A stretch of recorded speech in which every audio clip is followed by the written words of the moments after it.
Bonjour, voici le cours numéro 3, la fonction du rêve et les rêves.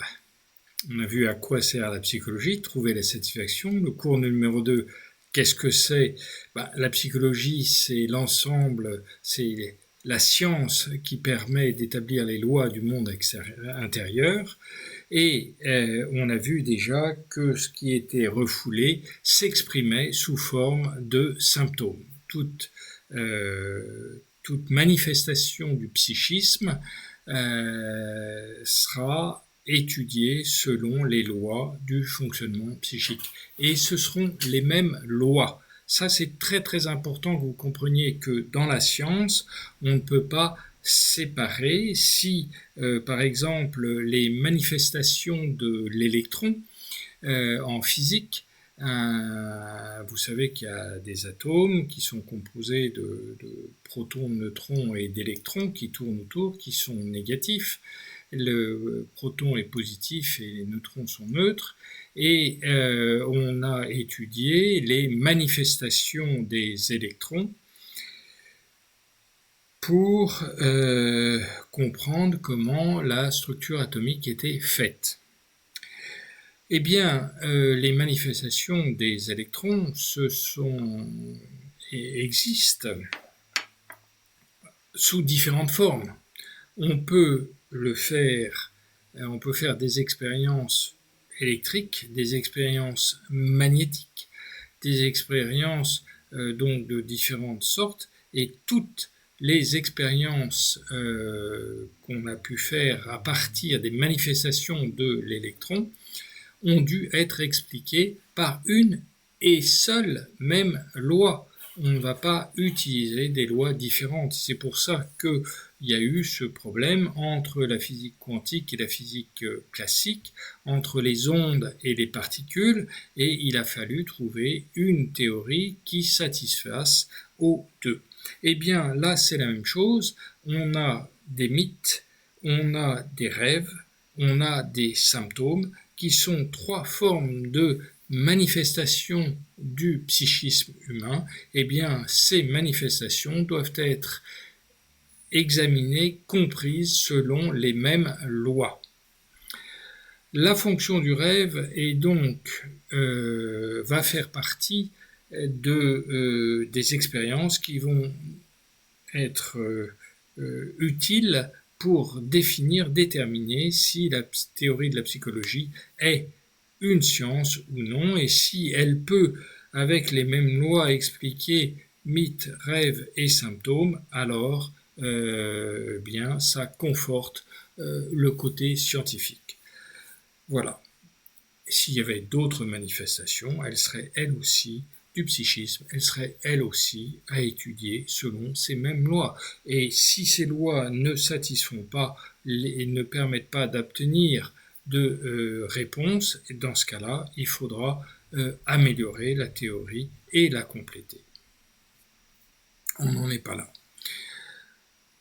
Le rêve, c'est une production du psychisme, une production nocturne, et elles servent à quelque chose. La nature ne fait pas les choses gratuitement, et tout ce qu'elle produit, en positif et en négatif, servent à quelque chose. Et ces mêmes lois, cette manifestation du psychisme reflète le conflit intérieur. Qu'est-ce que c'est que le conflit intérieur? Le conflit intérieur, c'est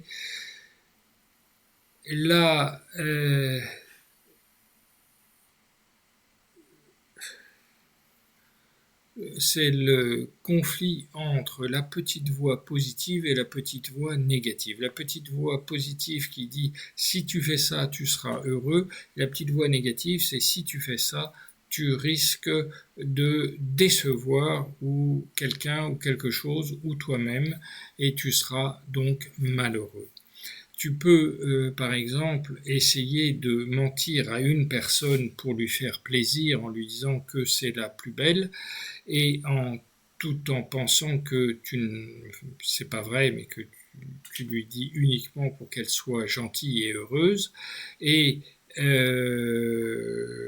bien, quand tu vas te trouver en présence de deux personnes, dont celle-ci, tu vas être extrêmement gêné, coincé, et tu ne pourras plus te regarder dans la glace parce que si tu dis à l'une que c'est la plus belle, ben, l'autre elle est moins belle, et donc il y aura un conflit intérieur. Ce conflit intérieur, c'est ce qui nous empoisonne la vie et qui en permanence fait que nous ne sommes pas heureux parce qu'on veut satisfaire par exemple matériellement euh, euh, quelqu'un en lui donnant un cadeau, mais si on lui fait un cadeau, on aura moins d'argent, et alors dans ce cas-là, on ne pourra pas satisfaire une autre personne ou soi-même, parce que tout est limité, je vous avais dit, hein, tout est limité, et donc il y aura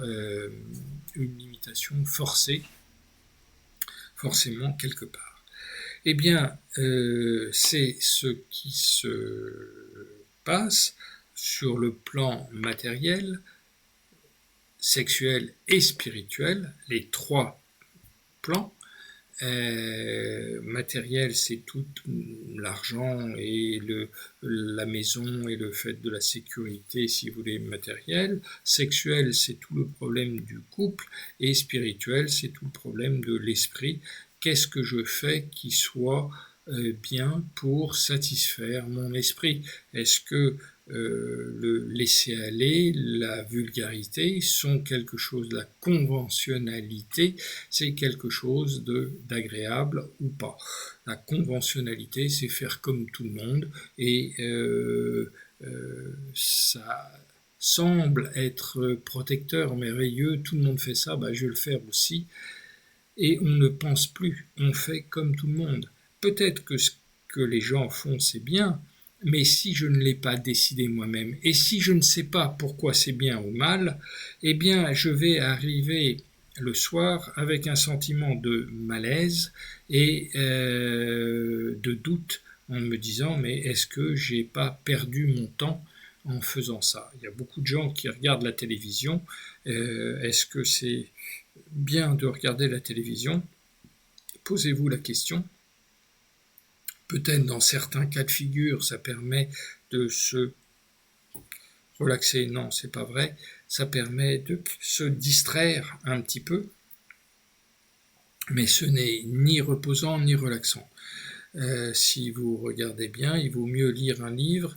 Il y a une activité. Quand on fait un effort, on est satisfait. Quand on est passif à regarder un film, on n'est pas forcément satisfait, sauf si le film a des bonnes valeurs et que ces bonnes valeurs peuvent nous aider à mieux vivre et comprendre notre vie.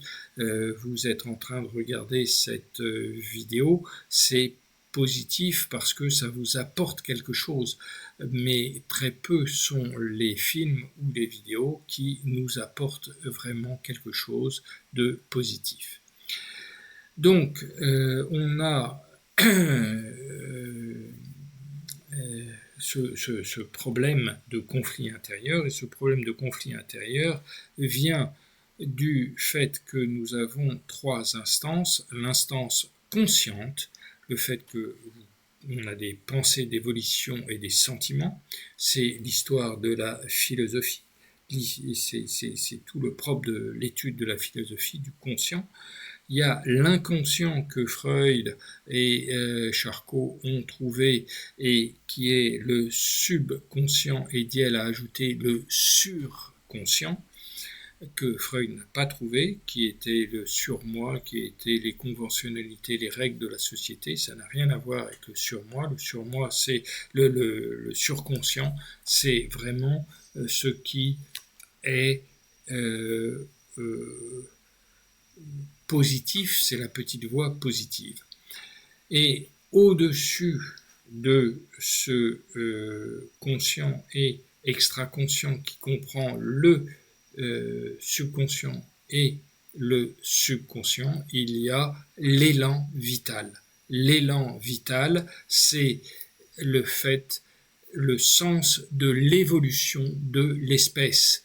il ne s'agit plus de vous-même, il s'agit d'être un maillon de l'espèce humaine qui cherche à s'améliorer globalement. Et ça, c'est l'élan vital. Et c'est lui qui va nous guider, qui va ressortir dans le rêve et qui va guider le rêve positivement, c'est-à-dire c'est la justice immanente, le fait que toute action comporte en elle-même son châtiment ou sa récompense.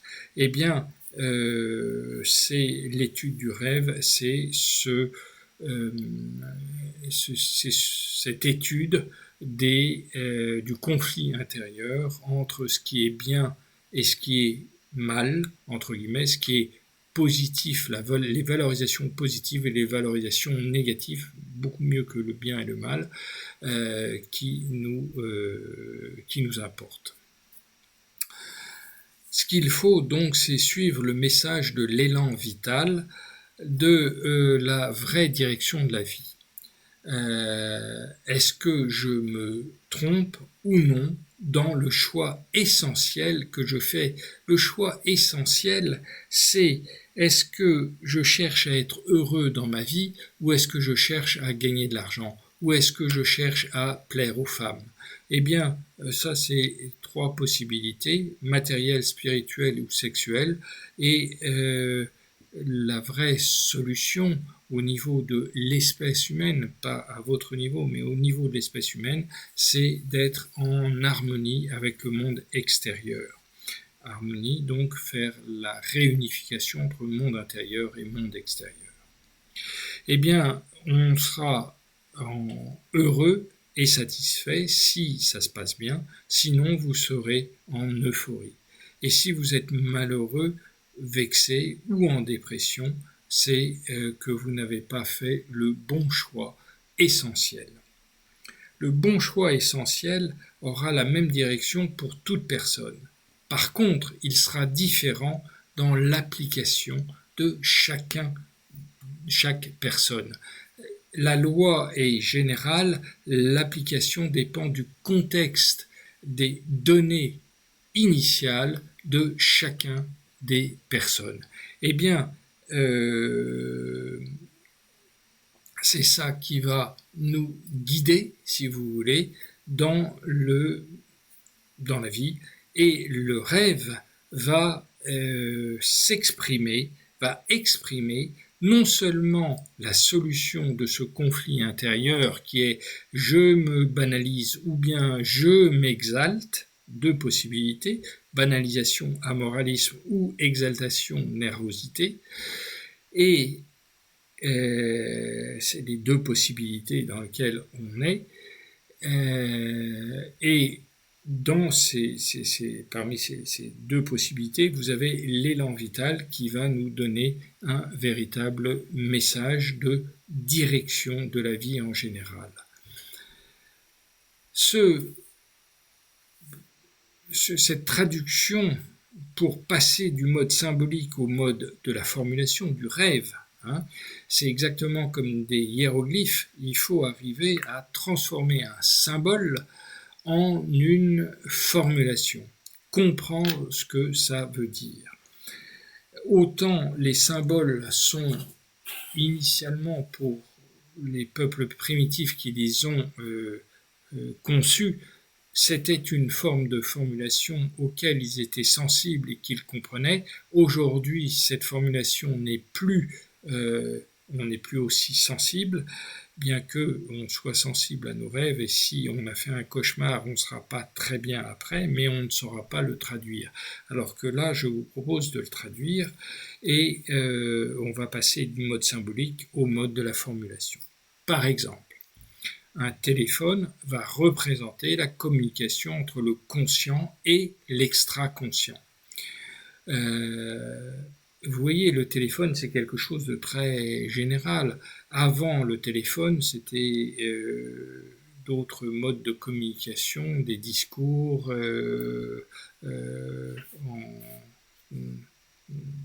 avec d'autres personnes. Donc, peu importe, le symbole va s'adapter il va être pris dans le monde extérieur actuel. Peut-être que demain, ça sera la visioconférence, en visio, j'ai vu ceci, et non pas au téléphone. Le téléphone, c'est déjà le SMS, etc., c'est déjà dépassé, mais peu importe, la fonction symbolique reste la même. Le vélo, la voiture, c'est une conduite de vie. Eh bien, votre conduite de vie, quand vous êtes au volant d'une voiture ou dans une charrette à cheval, eh bien, c'est votre conduite de vie qui est, si c'est une charrette à cheval aujourd'hui, un mode, si vous voulez, de conduite de vie un petit peu archaïque et un petit peu rudimentaire. Si c'est une voiture de course ou une voiture très sophistiquée, ça sera une conduite de vie avec beaucoup plus de finesse et beaucoup plus de possibilités, mais aussi avec donc des dangers d'excéder la vitesse ou d'avoir des accidents.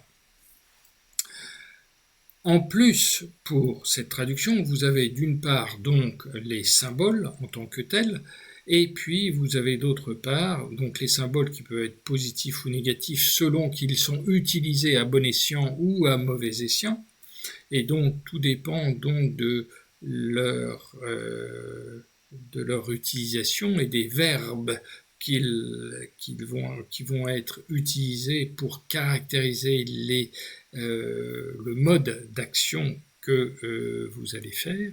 Et puis d'autre part, vous avez une grammaire qui est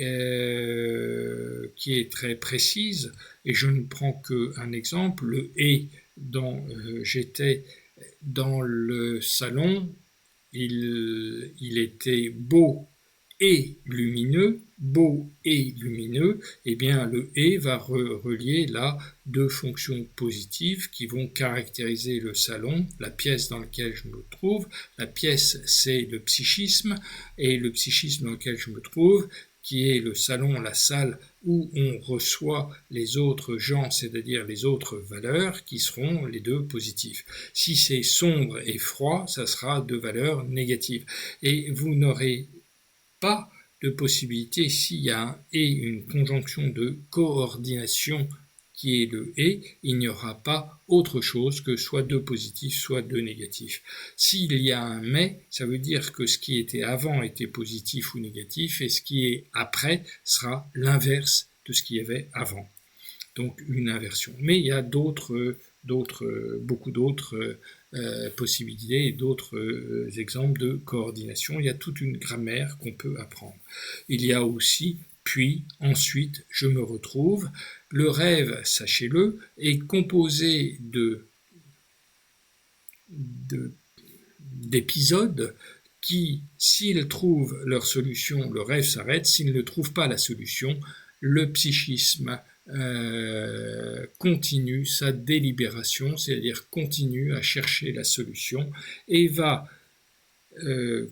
prendre d'autres formes, c'est-à-dire qu'au début vous allez être dans une piscine, ensuite vous allez vous retrouver en pleine forêt, et enfin vous allez vous retrouver dans la ville, par exemple. Donc 3 épisodes qui vont aborder exactement le même problème du conflit intérieur, mais sous des angles un petit peu différents, parce que le psychisme cherche naturellement, grâce à l'élan vital, c'est-à-dire au niveau de l'espèce, la direction de la vie, va s'imposer, un peu comme l'instinct, si vous voulez, chez l'animal, c'est l'élan vital chez l'homme. L'élan vital est plus fort que nous dépasse, il se place au niveau de l'espèce. Par exemple, au niveau écologique, on a des réflexes où on se dit « ah bah ça, non, ça c'est pas bien ». Vous le faites non pas uniquement pour vous, mais vous le faites aussi pour l'espèce, c'est-à-dire vos enfants, vos petits-enfants, pour ce que vous allez laisser derrière vous. On commence à avoir une conscience, si vous voulez, non pas purement réservée à nous-mêmes, mais qui va au-delà et qui inclut l'espèce. Donc le réflexe écologique, mais il y en a d'autres, provient de l'élan vital. Si vous voulez comprendre ce qu'est l'élan vital, ça c'est voilà un exemple simple d'élan vital. Donc la traduction des rêves va se faire selon cette façon-là. Elle est très structurée, très simple, et normalement elle correspond exactement à ce que vous avez vécu, vous ressentez vous-même. Donc le rêve va permettre de compléter l'introspection consciente par cette introspection extra-consciente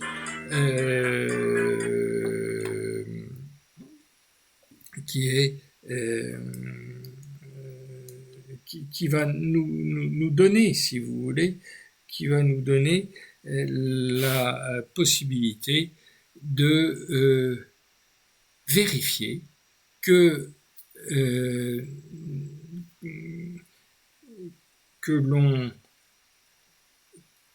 l'on traduit correctement et qu'on va corriger nos erreurs. C'est ça qui est merveilleux. La nature fait tellement bien les choses qu'elle nous donne les moyens d'avoir une vérification de l'introspection qu'on va faire. Donc on se sert de nos erreurs, des rêves et de la traduction pour contrôler nos erreurs par le message. Et ce conflit intérieur entre surconscient et subconscient qui est géré par l'élan vital. C'est fantastique de voir à quel point on est guidé par ce genre d'instinct supérieur qui rectifie le tir. Grâce à ça, on va modifier nos valeurs, on va rectifier la direction du sens de la vie et on ne va pas tout axer sur la réussite extérieure ou sur le résultat. Trop de personnes du matin jusqu'au soir ne pensent qu'au résultat. Est-ce que je serai aimé? Est-ce que je serai valorisé? Est-ce que... Non, c'est pas le résultat qui compte. Oubliez le résultat. Une fois au moins dans votre vie, oubliez le résultat et vous allez voir à quel point vous allez vous sentir heureux. Vous faites les choses pour être heureux, vous ne faites pas les choses pour avoir un résultat. C'est ça qui compte. Et c'est ça que je voudrais vous donner comme message essentiel, au-delà de la traduction du rêve, de la psychologie, etc. C'est ayez une réussite intérieure avant d'avoir une réussite extérieure. Voilà, ben écoutez, on va continuer. Voilà, c'était le cours numéro 3. Maintenant, nous allons continuer les autres cours. Bien à vous.